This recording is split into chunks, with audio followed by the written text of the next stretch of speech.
নমস্কার বন্ধুরা, Aparna village cooking সুন্দরবনে সবাইকে স্বাগত জানিয়ে আজকে চলে এসেছি আরও একটা রেসিপি নিয়ে।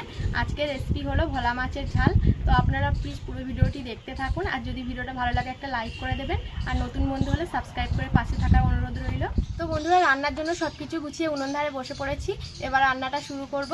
তো রান্নাটা শুরু করার আগে সবার প্রথমে দেখিয়ে দেবো রান্নার জন্য আমার কী কী উপকরণ লাগছে। এখানে ভোলা মাছ নিয়েছি, আর ভোলা মাছগুলো আগে থেকে কেটে ভালো করে ধুয়ে পরিষ্কার করে নিয়েছি। আর এখানে নিয়েছি পেঁয়াজ কুচি, টমেটো কুচি, 5-6টা মতন কাঁচা লঙ্কা এখানে চিড়ে নিয়েছি। আর এখানে রসুন আর আদা আমি একসঙ্গে বেটে নিয়েছি। এবার মাছে লবণ আর হলুদ মাখিয়ে নেব। লবণ, হলুদ গুঁড়ো,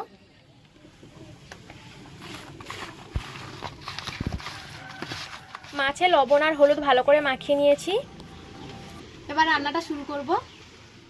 উনুন ধরিয়ে কড়া বসিয়ে দিয়েছি। এবার কড়াইতে দিয়ে দেব মাছ ভাজার জন্য সর্ষের তেল।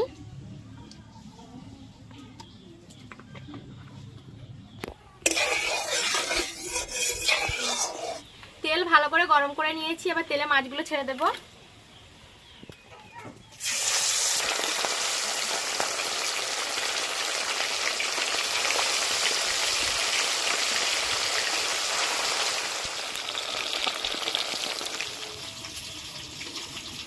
মাছের এক পিঠ ভাজা হয়ে গেছে, এবার মাছগুলো উল্টে দেব।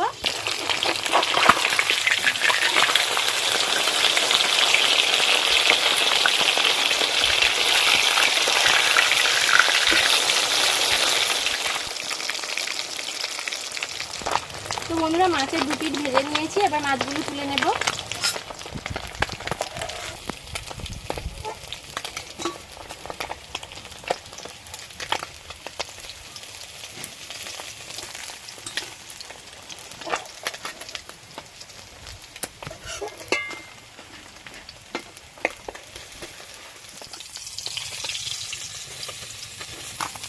সবগুলো মাছ ভেজে নিয়েছি। এবার এই মাছ ভাজার তেলেই আমি রান্নাটা করে নেব। দিয়ে দেবো পেঁয়াজ কুচি,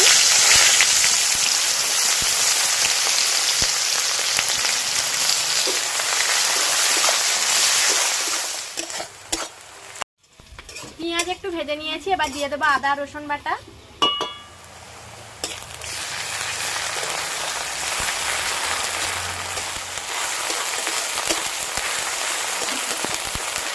পেঁয়াজের সঙ্গে আদা রসুন ভালো করে ভেজে নিয়েছি। এবার গুঁড়ো মশলা দিয়ে দেব। হলুদ গুঁড়ো, লঙ্কার গুঁড়ো, জিরে গুঁড়ো, দিয়ে দেবো টমেটো কুচি, কাঁচা লঙ্কা চেরা। আবারও সব কিছু ভালো করে কষে নেব।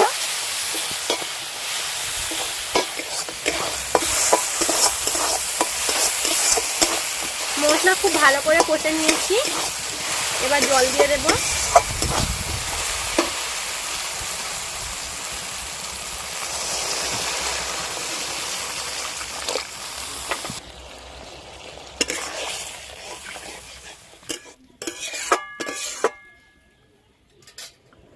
দিয়ে দেব স্বাদ মতো লবণ।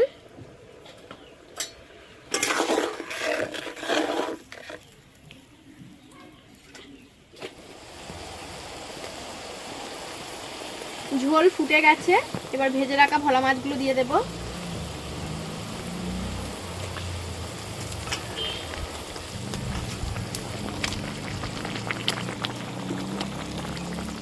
মাছগুলো দিয়ে বেশিক্ষণ ফোটাবো না, অল্প একটু ফুটিয়ে নামিয়ে নেব।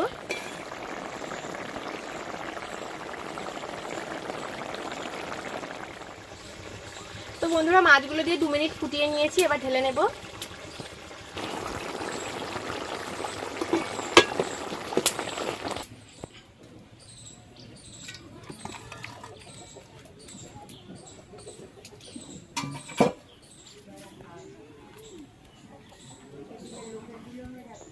তো বন্ধুরা, আজকে এই রেসিপিটা আপনাদের কেমন লেগেছে অবশ্যই কমেন্ট করে জানাবেন। তো আজকে ভিডিও এখানেই শেষ করছি। দেখা হচ্ছে পরবর্তী ভিডিওতে। আপনারা সবাই ভালো থাকবেন, সুস্থ থাকবেন।